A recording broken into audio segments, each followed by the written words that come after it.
Shri Bhupendra Yadav ji, Honorable Union Minister for Environment, Forest and Climate Change and Labour and Employment, Dr. Vivek Debroy, Dr. Anirban Ganguly, Dr. Uttam Sinha, Shri Rajan Nadi Arya, and members of this august gathering.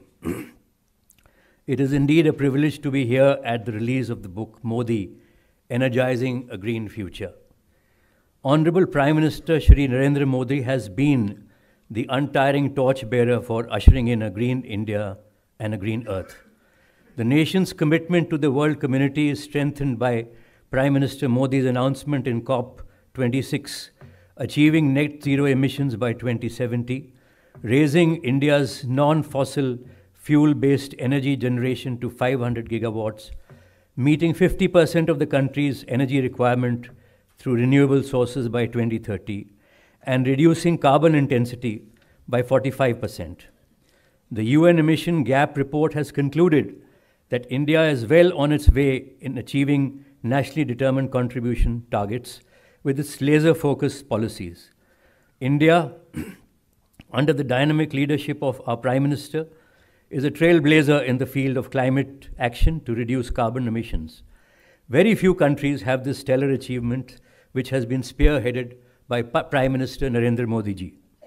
The Climate Tracker acknowledges the fact that India is the only G20 country whose NDCs are 2 degrees compliant and is poised to achieve 1.5 degree centigrade goal of global warming.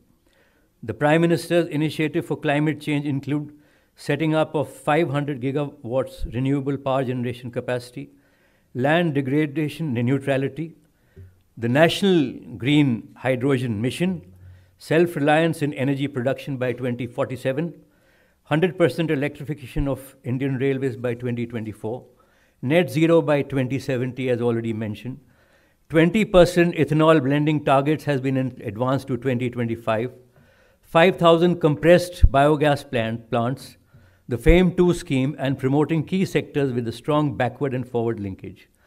The Modi government has taken several measures to increase the proportion of renewable energy in the energy mix, including co-firing torrefied biomass pellets in thermal power generating plants, to encourage innovation, to provide concessional financing for solar projects, higher norms for renewable purchase obligations, permitting foreign direct investment up to 100%, waiver of interstate transmission system charges on solar and wind projects, framework for renewable energy certificates, special dispensation for wind and solar generators in the deviation settlement mechanism, introduction of green contracts in the power exchanges, promotion of electrical vehicle charging stations, as also planning for electricity storage systems at an affordable cost, including pump storage plants.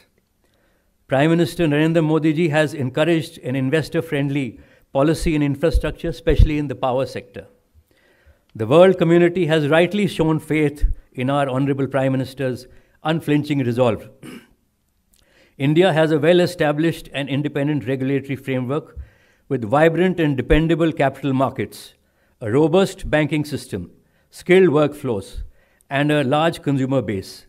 Hence, the Indian economy, given its inherent resilience and strength, will continue to soar. India has been recognized by global institutions like the IMF and World Bank to be one of the fastest growing economies of the world, a bright spot on this otherwise dark horizon, quote unquote.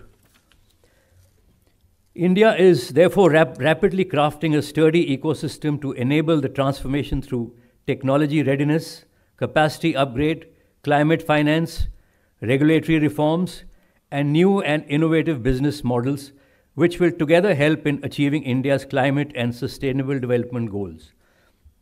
Most importantly, to conclude, the Prime Minister's initiative of the International Solar Alliance, in line with the concept of One Sun, One Earth, One Grid, and all steps taken as mentioned above, shall usher a new dawn for India and all other nations. I thank Bhupendra Yadav ji for sparing his invaluable time, and I thank Dr. Anirban Ganguly ji for giving us the opportunity of being here today. Thank you and Jai Hind.